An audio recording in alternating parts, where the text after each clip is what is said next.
What's up, guys? Welcome to Run It Back with Blair Bomber. I'm on meth. And guys, who's seen Tiger King? Okay, who's seen it? At this point, I'm going to assume everybody has seen it, even though most of you probably haven't. So, if you don't want spoilers, get the fuck out of here. If you don't care, stay. If you want spoilers, stay. If you've seen it, also stay. Actually, you know what, dude? Fucking just stay. How about you guys just stay? All right, Tiger King.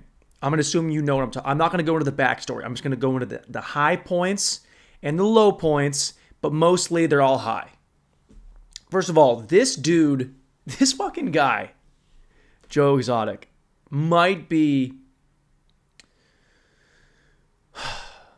one of my favorite people who has ever lived.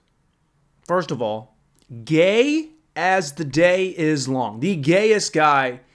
But I give credit to any gay man who can just turn a straight guy gay.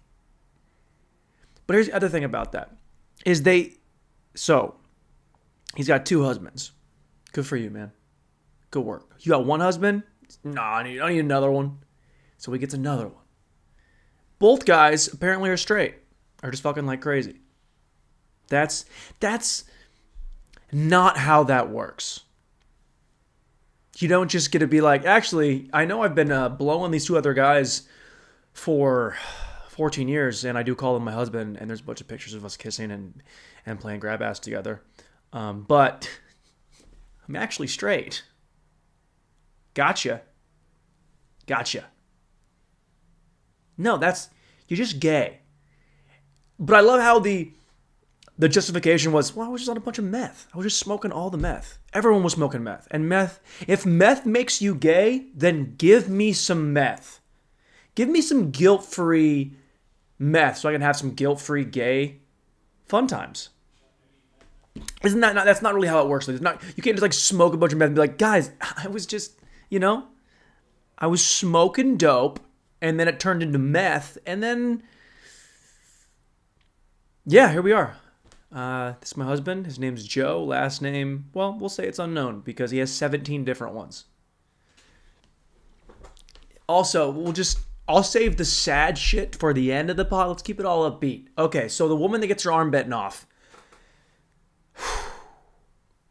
That chick, is she the baddest woman on the planet? Yeah, she might be. And not bad as in hot, not hot. Not that really matters at all. But she gets her arm taken off by a tiger, as it tends to happen around tigers. And it's just totally fine. Like, was working 5 days later. Our entire country is in lockdown because of a little bit of a cough and some respiratory shit. I'm just kidding. It's serious. I know it's serious. Fuck off. Jokes. I've missed school for strep throat for a week.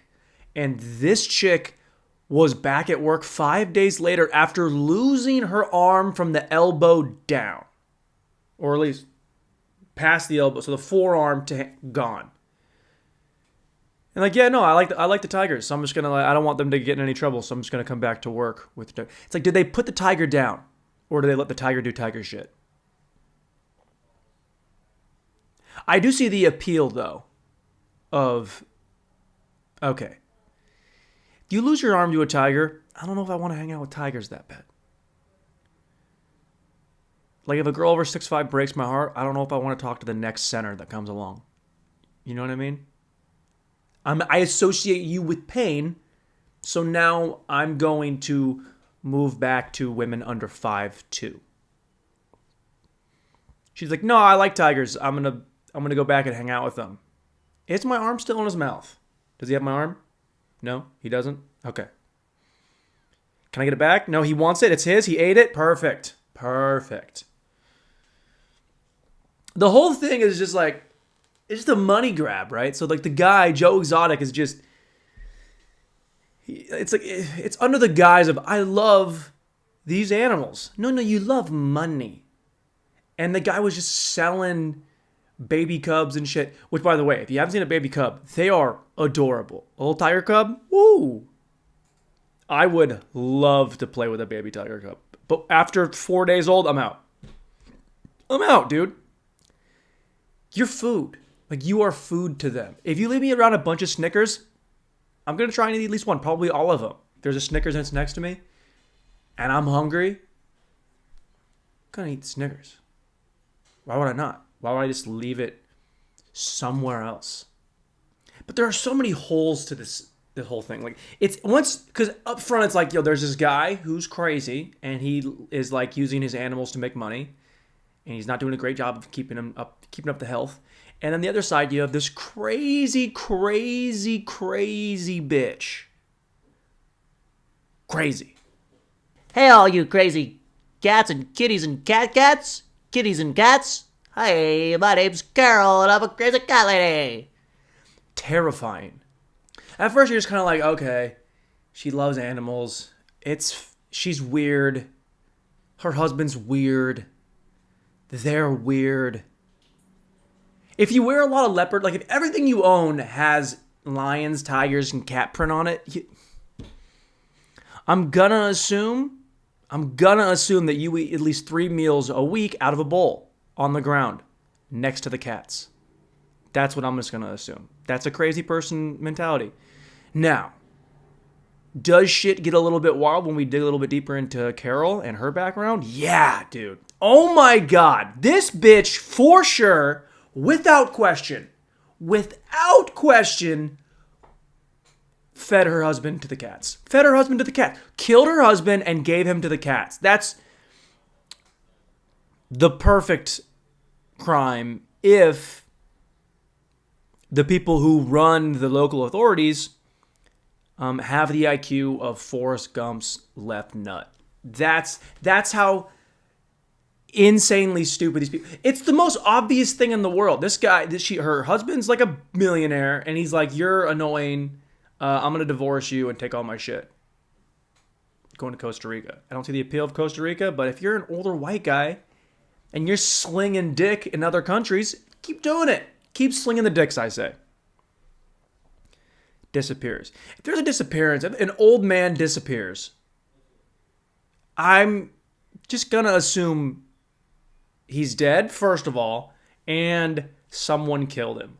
Old men are not that resourceful. They have to take a piss every 30 minutes. These guys are not just masterminds like, I'm going to get out of the country, you're never going to find me. It's like, yeah, dude, you have to walk everywhere you go. You haven't run in 10 years. If you're in a hurry, the only thing that changes is the scrunch of your forehead. Just, all right, I got to hurry up. Damn it, I can't walk any faster.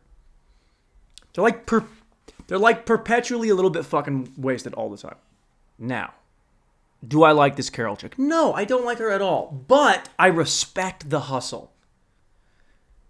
First of all, married to a guy, 30 years your senior, 20 years, whatever. Anything over 15 years, it's like, all right. But that I also get that on his part, because at some point it's like, okay, here's a question.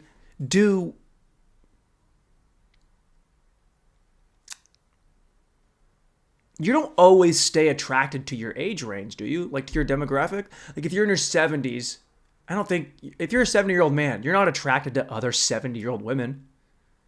Are you? Because young, hot women are always going to be everybody's cup of tea. Everybody's puss bag is going to be a young, hot chick. That's just how it works. So he's married her. He's like, all right, well, you're a little bit wild, but I bet you do shit my ex-wife won't. Anal. The appeal of anal has gone way down for me. I mean, I opened with it, and I don't think I'm going to close with it. If you know what I mean. But her to just be like, all right, you're going to cut me out? Oops.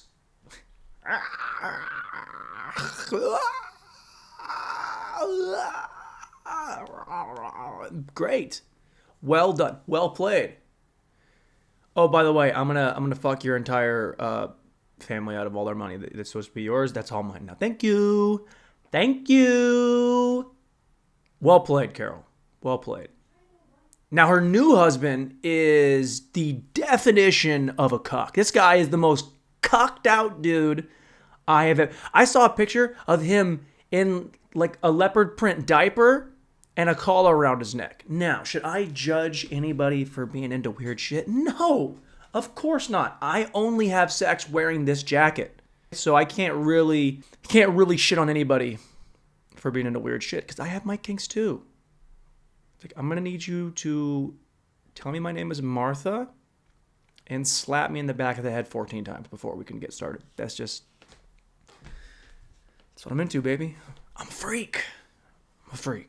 So far, you got two guys that are gay that say they're not gay but are for sure gay. You got Joe, who was just the gay ringleader and probably the most apparent sociopath not in a docuseries about a guy who killed somebody. If you haven't seen The Assassination of Donatello Versace, watch that, and then you'll see how the guy that was on this kill spree is on the same level with our boy Joe. They're cut from the same cloth, and not just because they both love taking it up the ass, but more because they like to, try and cause harm to people all the time. But the thing about this story is it just when you thought it was already the most crazy, like I was like, oh, this chick lost her arm and she's back to work 5 days later. You can't get any crazier than that. And then the next thing you know, this chick kills her husband.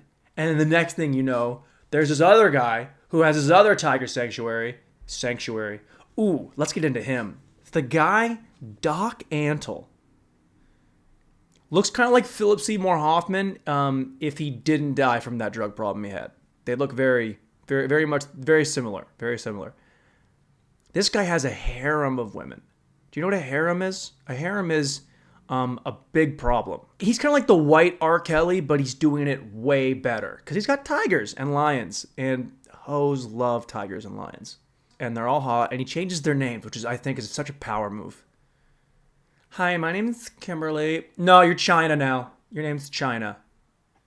Hi, my name is Tara. Actually, your name is Butterfly Fuck. You're Butterfly Fuck, and you're going to put it on the brochure as that. Change your name. And you know what? Your tits, they're not big enough. Make them bigger. Also, on my cock. I kind of love the hustle.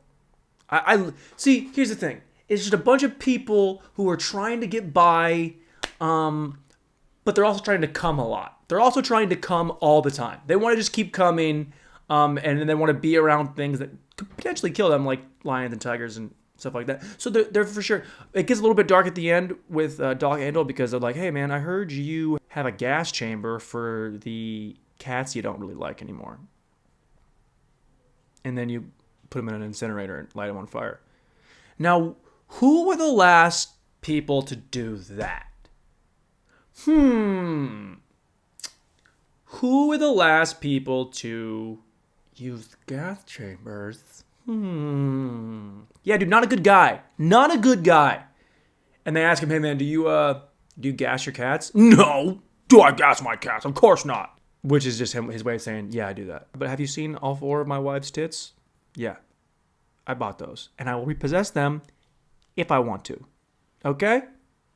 Moving on. Next question. The first couple episodes, all kind of fun and games. Yeah, you lost an arm. Yeah, you got a bunch of gay husbands, but they're not actually gay. Yeah, that's all fun. But then it takes a little bit of a turn when Joe starts losing all his money from Carol. Carol just sues the shit out of him for $1 million. She's repossessing everything he owns.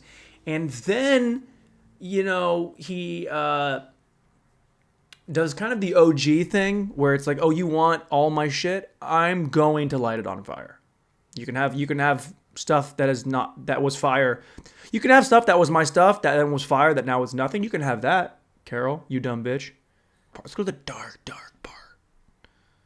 So, Travis is Joe's second husband. So he has 2 husbands. He's got the first guy that has 1 tooth, literally 1 tooth, maybe 2. Okay, but here's the thing about meth. If you smoke enough meth, your teeth are like, we're out of here. We're gone. Oh, you're going to smoke meth? Yeah, we're going to disintegrate. No, we're going to kill ourselves. No, yeah, all the teeth you have, we're going to commit suicide in your mouth and leave you a couple of these guys so you know what you used to have. And then your gums are going to look like the tar on a baseball bat. That's how your mouth's going to look for the rest of time. So that's the first guy. Second guy, Travis. Kind of a hot guy. Kind of a piece. If he's 6'5", big, tall, strong guy. I'm not gay, but if I was gay, I would want a big, strong man to take care of me. And I just want him to carry me to bed. That's it. Well, you don't want to be held? Oh, who doesn't want to be held? Shut up. You don't think a big guy, you don't think Big Jake at 6'6", 400 pounds doesn't want to be in somebody else's arms for once? You don't think about that, do you? You never think about the big guys. Who holds the big guys? I'm a big guy compared to most people that I hang out with, most women I hang out with. Even if you're taller than me, even if you're a woman and you're 6'5" and I hang out with you and you're probably gonna break my heart, I'm still gonna carry you to bed. I have a strong base and I am kind of built like a brick shit house. So I will carry you. But sometimes you want to be held. Travis is that guy. Now, Travis comes on pretty strong episode 2, and then we lose sight of him for 4 episodes. Then he comes back pretty strong. He's not looking good. He's put on a little bit of weight. He has smoked his fair share of meth. Teeth are relatively intact, but he's kind of losing it. He pretty much is the kind of guy that just points guns at people. Everyone has that friend who's like, it's not even loaded, dude. Like, that guy is the worst guy. The kind of guy who got a paintball gun when you were a kid and shot all your friends immediately. And then tried to hey man, how about I'll catch it. How about you, hey, shoot it into my hand and I'll catch it. That guy. Travis is like that guy. And it's the most annoying thing in the entire world. When someone's like, man, it's not even loaded. But Travis is kind of over, the whole, I'm not gay. I'm gay for meth, but I'm not actually gay. Then he's talking to one of the guys who's a campaign manager. Side note, Joe runs for president and then governor and then loses. Can you believe it? Can you believe a guy named Joe Exotic didn't win? Can you believe that? It's amazing. It's amazing. Travis is talking. This is the most insane thing I've ever seen in a documentary. This scene is absolutely insane. So, there's a camera on the war room, like the office, and the campaign manager, a young guy, probably in his mid-20s. Travis is just talking to him, like, oh, look at my gun, it's a Ruger. It's a Ruger? It's a Luger. It's a Luger. Brr, brr, brr, brr. And there's no clip in it. He's like, and the guy's like, hey, don't point the gun at me. It's a gun. Obviously, don't point the gun at me. It's a gun. Travis is like, dude, there's no clip, which means it won't fire. Watch. And then he kills himself. Kush. And you don't see him die, but you see the flash and you see it happen in front of the other guy. Now, they kind of painted this as he was sad and then he killed himself. In reality, if you do a little digging, which I did, it was accidental. Like, for sure. He's like, it doesn't fire without the clip in it. Watch. And then put the gun to his head. There was a bullet in there. And it killed him. I don't think that qualifies as suicide. I think that qualifies as a low end on the IQ spectrum. I think that's where that falls right into that category. But there's always a narrative with all this, all this shit, which is, it's a documentary. They have an agenda, okay? And you gotta have good guys and bad guys. Unfortunately, everybody seemed like a bad guy. Enter Jeff Lowe. I don't know how to describe Jeff Lowe other than he is, imagine the stepdad you would never want. And your mom's 24. Imagine that. Imagine you're a young kid, your mom's 24, and she is dating a guy who's 60-something. Guy's a felon. The guy has for sure done some time in prison. He comes through, and I give him credit though, this guy's full con man. Full on, I'm just going to con everybody, fuck all you guys are stupid. And most people were pretty dumb for most of the show. So the fact that guy got away with what he got away with wasn't really surprising. The collective IQ of everybody involved was probably 14. But that's kind of what you expect from a show based on people that are raising cats in captivity and then selling cubs. So, long story short, he just pretty much cons Joe out of the park. And then Joe flees. Bye-bye. Joe's gone. Jeff, his big plan was, all right, me and my wife, who's 12, he's like 24, we're going to go to Vegas. We're going to Vegas. Do I say Vegas? Do I say Vegas weird? Vegas. Vegas. Vegas? Vegas. Maybe I do say it weird. Maybe I'm weird. I think that's pretty apparent though. They would just put little baby cats in suitcases and walk them around hotels. I'm like, hey, you want to come see this cat? Come on up. Also, give me $10,000. Oh, for sure, dude. $10,000 to pet a cat? Deal. Now, I wouldn't pay $10,000 for a cat. I would pay probably $25 to hold a baby cat. And even that, I'm kind of like, I would wear this jacket in front of a baby cat and be like, you're fucking next. You're next.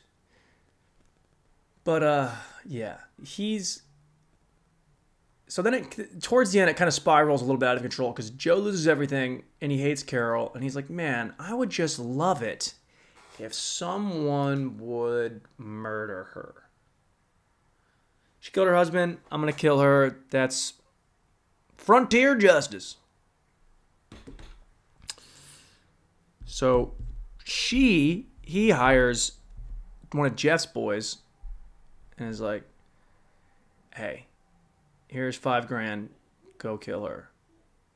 And then Joe was like, I only have $3,000. Here's $3,000. And the guy's like, okay, yeah, later. And then he just goes and fucks off to South Carolina to do blow at a strip club. Love that. That guy's my hero. Okay, that guy is one of my heroes. My actual hero, he's coming up at the end. You wait for him. That's our boy Ranky. Ranky.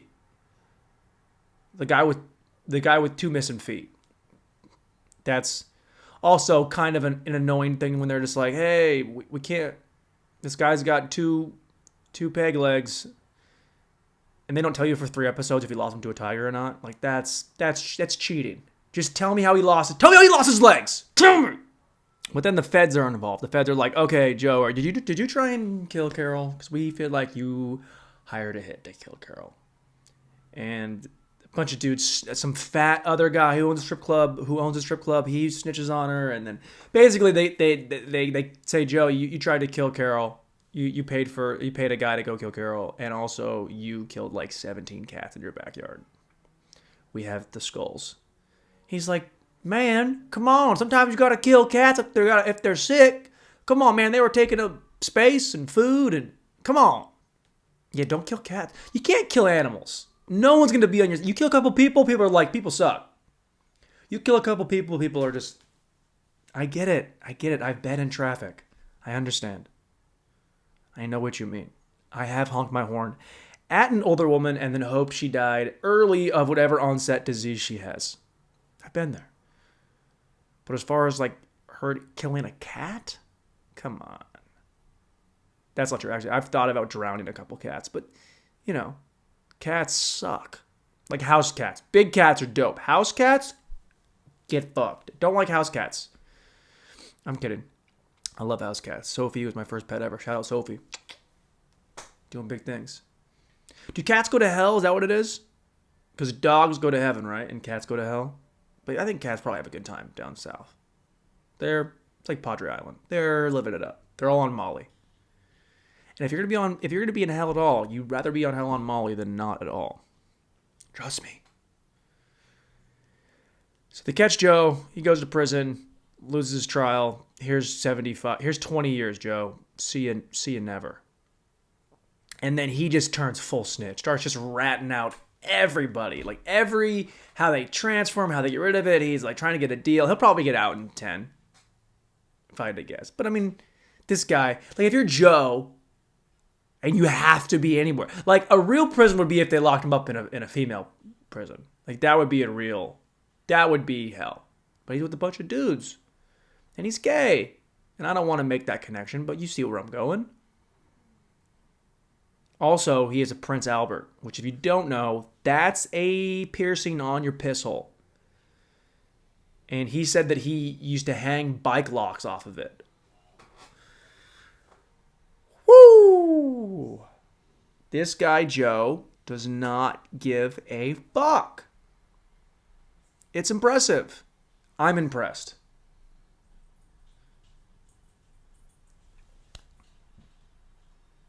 Now, Joe's in prison. Carol pretty much wins. Good for you, Carol. Congrats. Killed your husband and you're making some money. You did it right. The best part of the entire documentary, the best scene is the very end. There's a guy who was like the main handler at Joe's zoo. And he's like, he's like, 30 years, man. I've been working for 30 years and I just didn't really know if it was for me, so I did the right thing and I left my wife. And I have never been happier. And then he goes and sits in his trailer, which is inside of a bigger trailer. This guy, he just got bologna sandwiches, throwing mustard on it. He's got no legs. He's like, yeah, all it took for me to be happy was just leave. All it took for me to be happy was just to leave my bitch wife, and now I'm the happiest I've ever been. That guy is my hero. He watched people lose limbs, kill themselves, explosions, 17 different owners, federal investigation, and he said the best thing he ever did was just divorce his wife. That guy.